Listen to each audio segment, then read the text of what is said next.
In today's video, I'm going to show you how to check voicemail in your Android phone. Now the first thing you have to do is open up your phone app, then tap on keypad option, and on the one option you can see a voicemail icon. So if you touch and hold here, and you can add a voicemail number from here. Just tap on add number option, and here you can find two options, SIM1 and SIM2.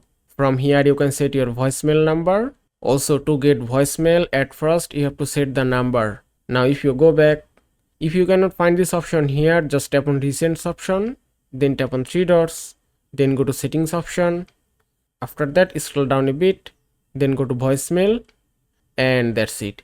You can also add or remove any voicemail number from here. If I select SIM1 and then choose any number from your contact list, then select any contacts or number, then tap on OK, then tap on OK again, and it's changed successfully.